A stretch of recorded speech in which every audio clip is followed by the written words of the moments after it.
Okay, here is another urgent message that the Lord was telling me to portray to you guys. Remember the children of Israel? Remember when it was their time to leave Egypt? What happened? They were in their usual bondages, and they saw Moses, and they saw what he was doing. Things were really heating up. I mean, Pharaoh and his family were getting angry at the children of Israel, and it was pretty much a tipping point. All of a sudden, things were just going to change in their favor, and they didn't know it. They didn't understand what was happening. But Moses, one of their leaders, obviously, their leader, with Aaron and all them, gave a message that they need to be girded and ready. This is what the Lord is showing me. You need to be girded and ready. That means you need to be packed, ready to move at a moment's notice. Now, when I say this, I say just like Moses said to the children of Israel. Why? Because God was going to deliver them. Now, I don't mean in any way that if you live in a house to pack up your house and move.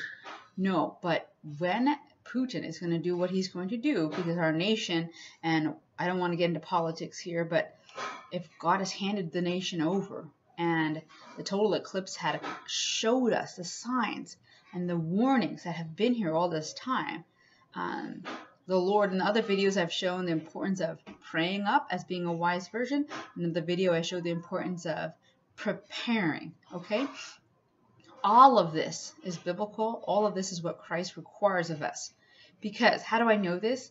Because when I'm in my prayer closet, now I say that in a previous video, it just means my prayer time. And I pray all the time now. The Lord's leading me into prayer.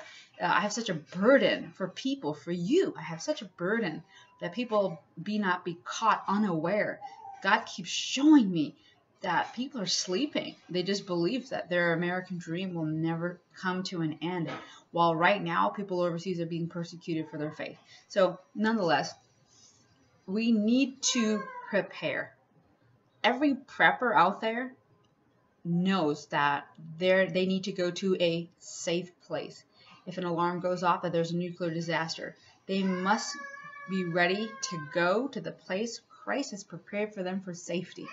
This is for the salvation, for the saving, now not salvation like heavenly salvation, for the saving of you and your family.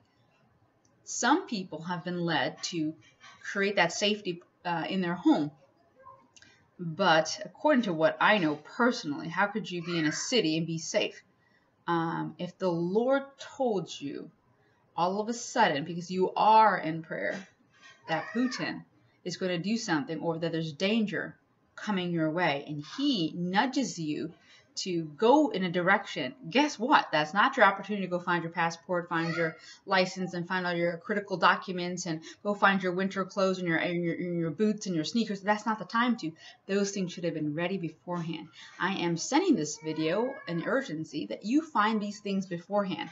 If Putin himself has the courage to make news headlines in Russia that they must prepare, me, a born-again Christian, tell you, prepare. It is not fake. It's not a false flag. It's because Russia would never tell Putin would never tell Russia, the Russian citizens, to prepare for nuclear war unless he first did something to provoke in the United States nuclear war in retaliation to him. Correct? We would never use that force unless nuclear force was used against us. So, in a time of nuclear disaster, is this the time that we think and we should think about if Christ is coming? Is Christ not coming? Listen, Christ should be inside of you, following you, and talking to you, and being that still small voice inside of you. He's a very present help in the time of danger. Guess what? Time of danger. Sirens are going off in people's spirits. That's probably why you clicked on this video. So please, be in a state of readiness, like prayerfully, where you are prepared to hear from the Lord. You have calmed your spirit enough that if he was to speak to you about directions of where to go, then you would listen. Real story, even my mother, who was unsaved years ago when I was about 18, no, maybe like 16 years old, we had gone overseas to India. And we were there in India, and my mom just decided to have a meeting with my dad. And I remember that they normally don't have meetings together, like in a room. Like, why would you have that? We're on vacation. And I remember she came out and she said, "We're leaving." And I said, "What? You know, we're supposed to be in India for 1 more week." And she just started, I remember her head was down, and she just says, no, we're leaving. I have too many things to do. There's no reason why we're here. We're just wasting a week. I'm just wasting money being here. And she was saying all this stuff, and my dad supported her. And normally, there's so much noise in the background. I'm sorry about that. Okay, had to tell a little guy to calm it down there. So I remember she was really serious, and she kept talking about wasting money. And it's the weird thing, like when you're on vacation and you know you spend money by doing things, she is talking about us merely being there as being a waste of money. So I knew that something was up. And then my dad said that she had a dream, and apparently has been having dreams, that she needs to go back to the United States. And I don't remember all that it was. She didn't go into her dream, but she said she received like a warning that she needed to go back to the United States. And all I knew is that, you know, when my mom says something, my dad says something, we have to oblige. And so we did. And we packed up and we left. And I remember we had a very difficult time getting out of India. For some reason, there was so much confusion. Something happened with us being late to get to the airport, and we missed our flight, and we needed to get another flight. And the airport, because we had gone through security already, we were waiting to board our flight that has left. No, board our flight that was no longer boarding. But yet it was still on the ground, and they would not let my mother through. And I remember my mother fighting and arguing and making a big. I remember her taking her jewelry off and offering it. And I remember them saying it wasn't enough. She started. She took her necklace off. I remember just them grabbing gold, and I remember her just grabbing all this gold. And coming and checking me for gold. And I didn't know what was going on. I just sat there passively. You'd think I was really young. I don't think I was that young. It wasn't 12. I must have been close to like 18 or 17 or 18. And I remember, yes, I was 17 or 18. I remember her just grabbing everything, and I was just sitting there passively and not paying any attention. I remember her crying. I remember her shouting. I remember men coming and saying, okay, or just nodding. And I remember my dad being very angry. It's all I remember. And then we're on the plane, and I remember somehow we were put on another flight, and we were in Colombo. And we were in Colombo, which is where?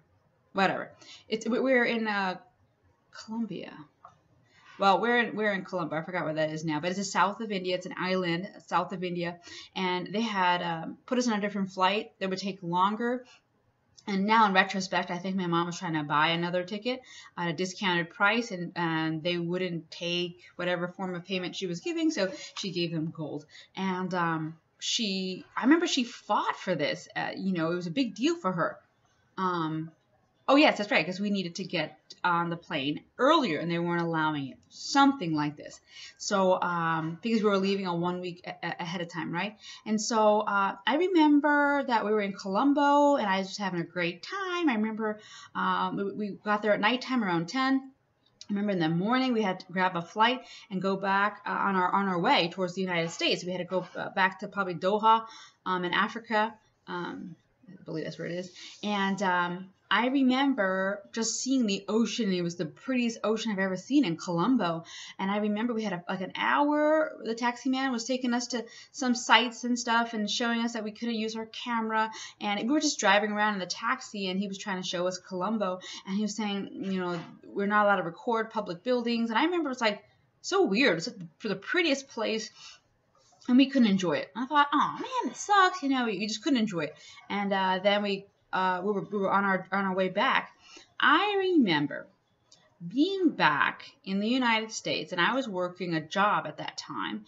And I remember there was this guy that I used to go flirt with, and I really liked him. And I remember grabbing the newspaper and going to his shop where he also worked before work began. You know, I wanted to chat with him a little bit, and I saw the newspaper there, and I couldn't believe it, but right there on the headlines, oh, yeah, Colombo's in Sri Lanka. Right there, front page news. American family taken hostage in Colombo, Sri Lanka, 1 week after we were supposed to have been there. It was the exact flight that we were supposed to have been on. And so you see there the American family who was Indian, just like us, traveling back to the United States, were taken hostage by the rebels there they were called like tigers, or the tigers that lived in the jungle. Apparently came out of the jungle, raided the airport, blew up Airbuses, which are the buses that transport people to and from the plane to the airport. Took people hostages, but guess who they took hostage? The American citizens, right? To get international attention. And it was on the news that family was hostage, and they were asking for the American government to help them. That pretty much should have been me and my family. That is not what happened. So here, you need to understand, when Putin is saying that he's going to do something like the Tiger rebels that are going to come out of hiding all of a sudden, and everything that you thought was normal is going to be upside down and not normal, is it going to be your face and your family that's going to be on the news, sitting there shocked? God warned my mother. Not really my father so much, but all of a sudden, this was the first time in my life that I've seen him just agree with my mother when it comes to financial matters. He agreed and supported her. She gave up gold in order for us to get over. Now, if you want to know anything about the Indian family, gold is highly honored. It's something you wear and you accumulate it as you go forth in life. So the more gold you have, it shows the more, anniversaries and parties and stuff that you've been to where you've been gifted gold. And so for her to take the honor off of herself and to dishonor herself by giving away the gold, and I remember her taking the bangles off my wrist, which she told me I was never allowed to take off it. There she is taking off my bangles, and she used to keep them nice and tight on me so that they wouldn't even by accident come off. So there she is pressing and putting soap and all this and taking these bangles off, like dishonoring me according to the culture and giving it. She did all of that, and she didn't even know why she was doing it. She was doing it to save our family's life, and I'm here today because my mother listened to the voice of God. Now, she wasn't even saved, but he came to her in a dream. God is going to speak to you. Why would he not speak to you? Why would he allow you to go through calamity? God wants to speak to you, and he's trying to shake the church awake. He's trying to convert the foolish virgin into the wise virgin. Please be a wise virgin and listen to the Lord.